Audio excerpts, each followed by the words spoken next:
Deməli, gördüyünüz bu motor karovka dizel Hyundai Kia'nındır. Çək oranı, bax, görürsünüz.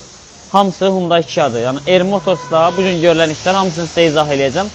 Və nə üçün bu motor karovka bu cür yerə düşür, onu da izah edəcəm. Bax, dağılıb eləməyib, bax, heç bir xərci yoxdur. Maşınlar sürülə-sürülə gəlib bura. Sadəcə qulluq üçün gəlib. Misal üçün bu maşın. Gəç çək bura, bax, bu motor karovka. Bax, buradan bilinir ki, ən azı 250 min sürülüb.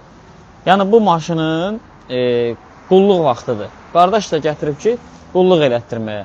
Hansı ki, o Hyundai Kia'nı pisləyirlər, nə bilim, o 1200 manat, 200 min, 250 min getmiş maşına və ya 150 min getmiş maşının 1200 manat xərci var. Qardaş, bu xərcdir. Sefi uzanıb, gətirib sefin təmizini dəyişdirməyə.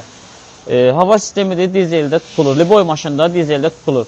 Motorun yağı necə ki 5000-də, 6000-də dəyişir, karovkanın da yağı 150 mindən sonra dəyişilməlidir. Təbii ki, filtrlə dəyişilməlidir. Bunlarda pis xəsiyyəti odur ki, boltu boşalır, karovkanın içində defekt vardır ki, o bolt ki boşalır.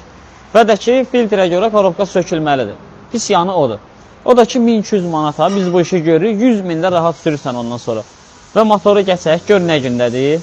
Bu əvvəlki vəziyyətidir. Bu motorda, görürsünüz, bax, nə gündədir, bax, çək buralığın. İndi bunu təmizləyəcək, olacaq bu motor üçün. Bax, digərini çək, görürsünüz, bax, təhərsən. Hələ də bu təmizləni qutarmıyor, bax, iş gedir. Ondan sonra nə iş görüləcək, onu da sizə izah edeyim. Bax, kreşkalar sökülür, bax, üst kreşka sökülür, qabaq kreşka sökülür, kollektor sistemi peçdə yuyulur, bax, görürsünüz. Bura yığılıb, sonra da bu aparatla yuyulacaq. Bax, görürsən, olacaq təzə kimi. İndi bu motorun qabağını çək bir dənə. Görürsünüz, bax, tərtəmiz. İndi əvvəlki vəziyyətinə baxalım. Digər motora baxalım. Görürsünüz nə gündədir?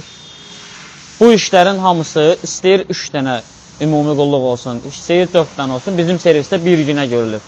Bütün işə də zəmanət verir. Sef dəyişir, üst bıraklavka, farsunka şaybası, qabaq salniki, bütün yağ bırakası, salnik detalları hamısı dəyişilir. Sef dəyişir, zəmanət verilir.